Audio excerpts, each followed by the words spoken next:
Well, so now in this sixth lecture, let us discuss about remedial and mitigation measures of the climate change. So we have tried to understand the impact, and then responses are based on adaptation as well as mitigation. So we have discussed the adaptation measures in detail, and now how to go for remedial and mitigation measures is very important to understand. You can just see what climate change means. These pictures are very effectively speaking what can happen. Climate consists of average and extremes of hot and cold, wet and dry, snowpack and snowmelt, winds and storm tags, ocean currents and upwellings, etc. The stake in climate change are climate governs, so climate change alters the situations. The productivity of farms, forests, and fisheries can be altered due to climate change because climate governs these sectors. The prevalence of oppressive heat and humidity can change due to climate change because these factors are also governed by the climate. Geology of diseases can get changed because it is also governed by the climate. Damages from storms, floods, droughts, and wildfire can change in intensity and frequency because these factors are also governed by the climate. Property losses and sea level rise can change because these are these are the situations which are also governed by the climate. Expenditure on engineered environments can change. Rather, it will enhance because it is also governed by the climate. Distribution and abundance of species will be changed as it is also governed by the climate. And recently, an estimate published in 2002, it has been indicated that one third of species are getting extinct during last 40 years only. These 40 years can be considered as the active years for climate change happenings. So you can just see and you can assess how the important factors which are related to our livelihood, which are related to our living system, which are related to our entire social and economical uh, happenings are on stake due to climate change. Industrialized countries have emitted the most of anthropogenic CO2. It has been established now. It is largely, you can just see, former Soviet Union, Europe, United States, Canada, Japan, Australia. Their fossil fuel emissions have been uh, given in percentage. United States alone has emitted 30.3% of the CO2, Canada 2.3%, Europe 27.7%, former Soviet Union 13.7%, Japan 3.7%, Australia 1.1%, South and Central America also have emitted CO2 by 3.8%. Africa has counted to be emitted by around 2.5%, Middle East 2.6%, China, India, and developing Asia have emitted about 12.2% of the CO2 from fossil fuel consumption. This estimate is based on the studies which have analyzed the data between 1900 and 2010. In the future, the share of global greenhouse gas emission will increase. 1995 total emissions, which was 6.46 billion tons of carbon. In developing countries, it was 27%, and developed world, it was 73%. USA 22%, West Europe 17%, East Europe 27%, Asia 7%, and countries like Middle East 3%, Africa 3%, Latin America 4%, China 11%, other Asian countries 6% only. The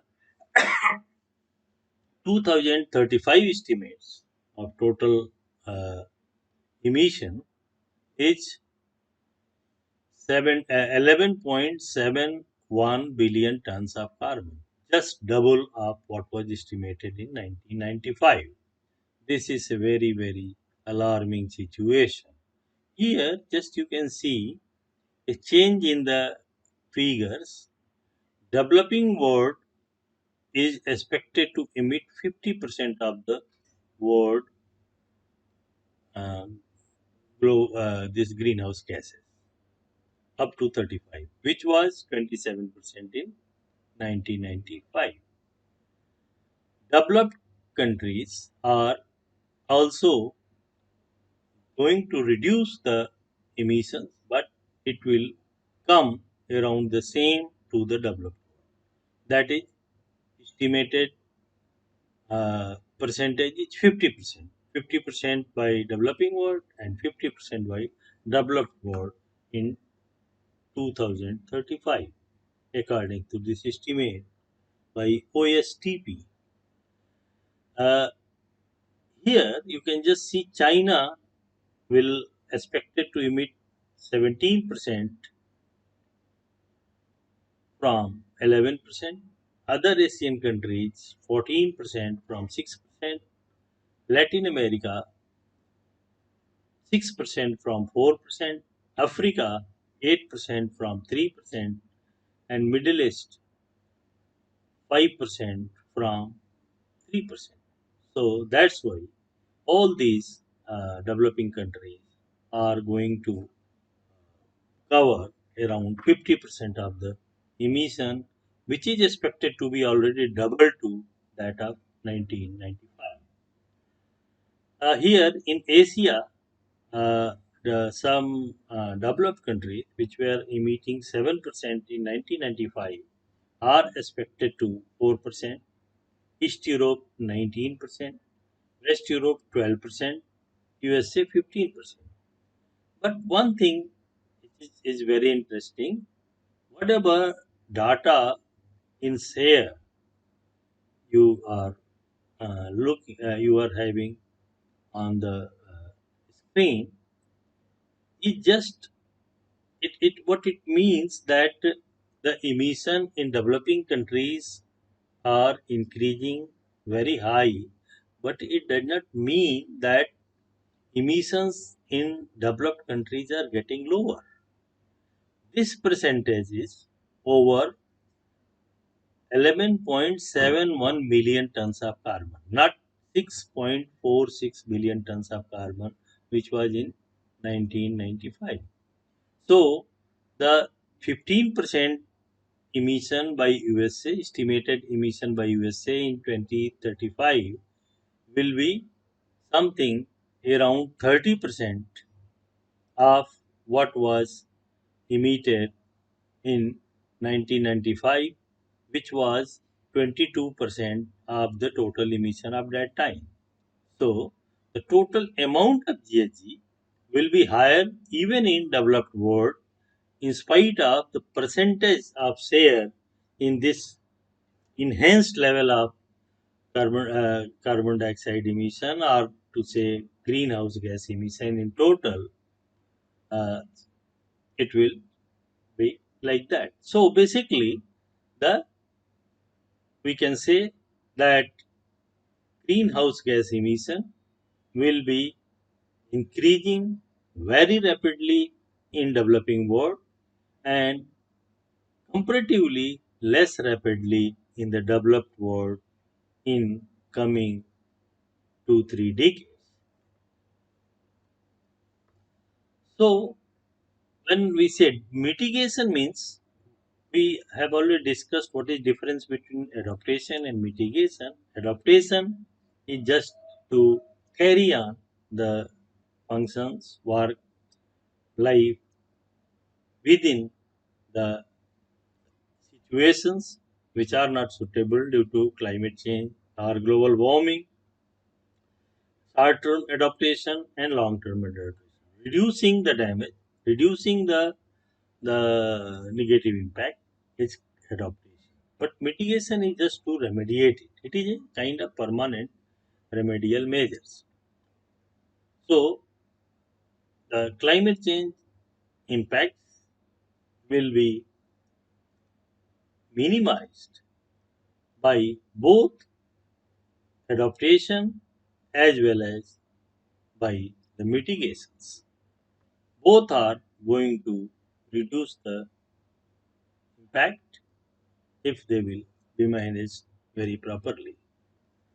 So the mitigation measures are reduction of activities, new alternative technologies, behaviors, source of energy, sequestration of these gases naturally in forests, soil, ocean, and underground, below the soil, and also these are most of these kind of sequestration or biological sequestration, but there can be technological input also. There can be filters which can sequester these gases and can convert it from gaseous form to solid form, which can be put to cycle again, or there can be many other type of say towers or other things with different kind of engineering capabilities to circulate the air and to capture the carbon and other greenhouse gases there and recycle it to produce clean air out of that. So there can be biological and non-biological, both kinds of sequestration, and this is very very important. Sequestration is really a permanent solution for the mitigation of climate change. The international context encourages climate change mitigation activities by various ways. The CANCOM conference of parties, this has been shown as 16, but now it is now around something around 26 or 27 COPs have been organized. So they confirm the target of maintaining global warming below 2%, 2 degrees centigrade consistently. Each country has to develop national appropriate mitigation actions, NAMAs. These are very important. And the countries are committing certain things, but these require the why we say developed countries, rich countries, and poor countries. It is just because developed countries or rich countries has gone to industrialization. They have manufactured so many uh, usable items and they sell it throughout the world. So this is developmental pathway which the entire world has learned and following after industrialization started. So to shift from it is very instrumental for reducing the carbon reduction and mitigations, and it is really difficult for them to adopt to shift to new technologies or reduce the emitting technologies because it requires a lot of change in their infrastructure, change in their product lines. So the economically, this is not very congenial to them, and many times it may not be viable. That's why, though there is a realization that national appropriate mitigation actions plans should be implemented very effectively, many countries are not able to implement it that way. So there are certain anomalies in implementing it with the time schedule it has been proposed. Price of conventional energy is high and will continue to rise. So non-conventional energy, non-renewable energy has to be developed, but it also it also initially uh, unless scaled up, unless technologies are very uh, effective, their prices will be still higher than the conventional energy. So at present, though in India you can just see the price of electricity per unit is increasing. Simultaneously, the price of solar energy per unit, which was around 12 a few years before, now has come down to 4 5 rupees per unit. That is below the price of the conventional energy. But to have a very effective system for non-renewable energy sources like solar energy or other biofuel and wind and other things, we have to develop the appropriate technology.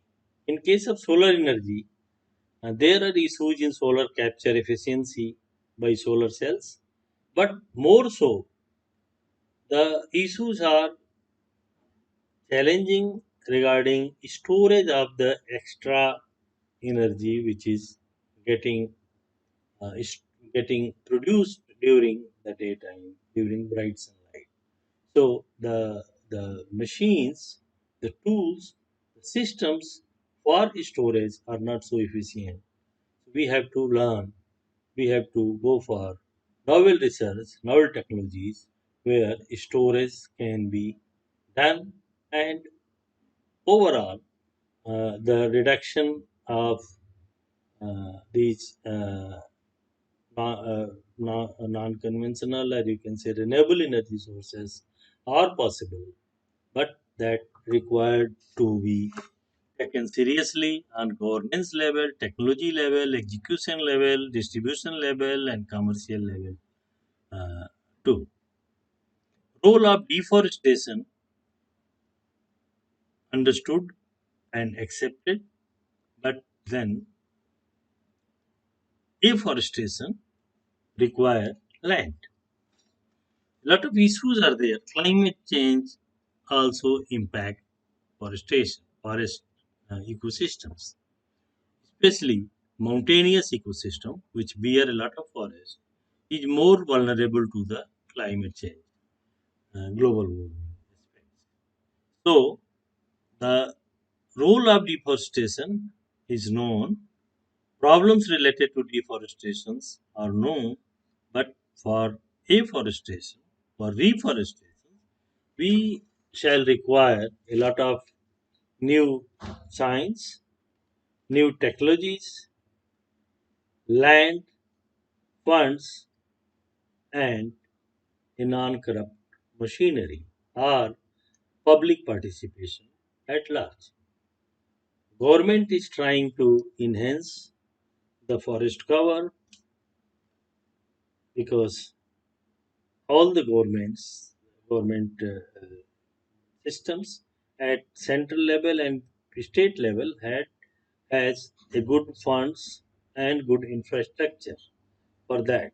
Lot of officers and entire uh, human resource framework is there, plans are there, perspective is there, funds are there, but still there are some problem. We don't know what problems are there, but the success rate is not as expected. Certain individuals or certain groups have become active and they are also doing afforestation in very uh, rapid way in certain areas, but the real development of forests, the type of forest, the success of rate of establishment of the green cover is required to be estimated. The main issues in mitigations are action by developing countries. What form will they take? How will they be measured, reported, and verified? And everybody which is doing are claiming too much, whether governments or non-government organizations or individuals. Everybody is claiming that they are doing very rapid input to afforestation and increasing the green cover. But simultaneously, what is happening at grassroots level, what is happening on the target sites is required to be documented, to be measured, to be reported, and to be verified by a third party or authentic agency, or maybe rather it is better if it can be verified by multiple agencies and can put to public domain so that anybody else if want they can verify it. That will create the impact. Some plans are there, some plans are executed, some money is spent, but if there is no success for the target, achievement of target, then the mitigation impacts will not be there. It must be very, very clear to everyone.